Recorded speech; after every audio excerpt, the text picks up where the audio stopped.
Hope today India news and entertainment లోకి స్వాగతం. నేను మొహమ్మద్ అబ్దుల్ బారీ. ఈ రోజు ముఖ్యాంశాలు. నేడు రాజకీయ పార్టీలతో తెలంగాణ ఎన్నికల అధికారి భేటీ కానున్నారు. స్థానిక సంస్థల ఏర్పాట్లపై చర్చించనున్న సిఇసి 117 మున్సిపాలిటీలకు ఈ నెల 20లోగా నోటిఫికేషన్ జారీ చేసే అవకాశం ఉంది. ఫోన్ ట్యాపింగ్ కేసులో సిట్ దర్యాప్తు ముమ్మరం చేశారు. ఉదయం 11 గంటలకు విచారణకు హాజరు కానున్న బీఆర్ఎస్ మాజీ ఎమ్మెల్యేలు జైపాల్ యాదవ్, చిరుమర్తి లింగయ్య, సీఎం సోదరుడు కొండలరెడ్డికి కూడా సిట్ పిలుపునిచ్చారు. ఉదయం సిట్ ఎదుట హాజరు కావాలని పిలుపు. గతంలో కొండలరెడ్డి ఫోన్ ట్యాపింగ్ అయినట్టు గుర్తించారు. ఏపీలో రాజాసాబ్ సినిమా టికెట్ ధరలు పెంచారు. ఈ రోజు ప్రీమియర్ షోకు ఏపీ సర్కార్ అనుమతి ఇచ్చింది. ప్రీమియర్ షో టికెట్ ధర 1000 రూపాయలుగా నిర్ణయించారు. సింగిల్ స్క్రీన్లో టికెట్ ధర 150కు పెంపు. మల్టీప్లెక్స్లో టికెట్ ధర 200కు పెంచారు. రేపటి నుంచి 10 రోజుల పాటు టికెట్ ధరలు ఇదే రేటులో ఉంటాయని ప్రభుత్వ వర్గాలు తెలిపాయి.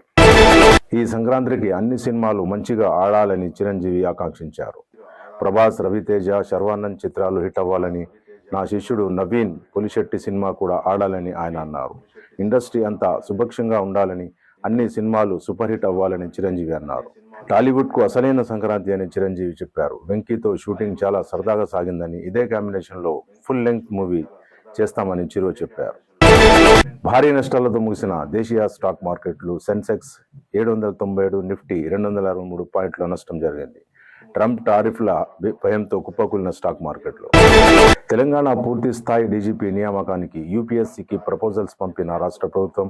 జాబితాలో ప్రస్తుత DGP Shivadhar Reddy, senior IAS అధికారులు సివి ఆనంద్, ఆప్టే, సౌమ్య మిశ్రా, శిఖా గోయల్ పేర్లు ఉన్నాయి. సుప్రీంకోర్టు అనుమతి కావాలంటూ ఆ జాబితాకు రాష్ట్ర ప్రభుత్వానికి తిరిగి పంపిన యూపీఎస్సీ ఆలస్యంగా జాబితా పంపడంతో సుప్రీం అనుమతి కావాలని సమాధానం ఇచ్చిన యూపీఎస్సీ 9 నెలల క్రితం ఒకసారి, గత నెల 30 రెండోసారి డీజీపీల ప్యానెల్ జాబితా పంపామన్న ప్రభుత్వం.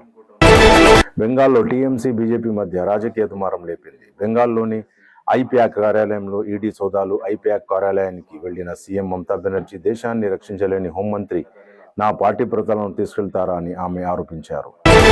టీఎంసీ పార్టీ హార్డ్ డిస్క్లు, అభ్యర్థుల జాబితాను సేకరించడం ఈడీ, అమిత్ షాల డ్యూటీనేనా అని, నేను బీజేపీ ఆఫీస్పై దాడి చేస్తే ఫలితం ఎలా ఉంటుందని, టీఎంసీ పార్టీకి సంబంధించిన మొత్తం సమాచారాన్ని సేకరిస్తానని, బెంగాల్లో ఎస్ఐఆర్ నిర్వహించి బీజేపీ ఓటర్లను తొలగిస్తుందని మమతా బెనర్జీ చెప్పారు.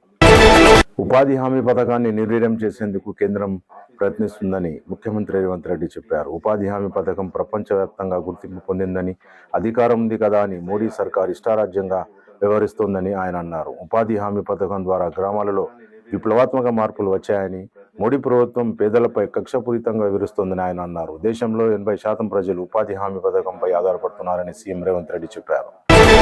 రాజ్యాంగాన్ని బీజేపీ రద్దు చేయబోతోందని సీఎం ముఖ్యమంత్రి రేవంత్ రెడ్డి చెప్పారు. ప్రజాస్వామ్యం ప్రమాదంలో పడబోతోందని, ఎన్డీఏ కూటమికి అనుకున్న మెజారిటీ రాకపోవడంతో రాజ్యాంగాన్ని మార్చలేకపోయారని ఆయన అన్నారు.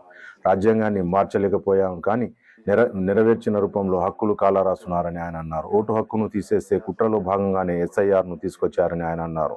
కోట్లాది మంది పేదలు దేశ పౌరులే కదా అని చిత్రీకరించే కుట్రాన్ని చేస్తున్నారని, భూమి లేని పేదలకు ఆహార భద్రత కల్పించేందుకు ఉపాధి హామీ పథకాన్ని కాంగ్రెస్ తెచ్చిందని సీఎం రేవంత్ రెడ్డి చెప్పారు. ఇవి ఇప్పటికున్న ముఖ్యాంశాలు. మళ్ళీ రేపు కలుద్దాం. జై హింద్, జై భారత్. చూస్తూనే ఉండండి hope today India news and entertainment.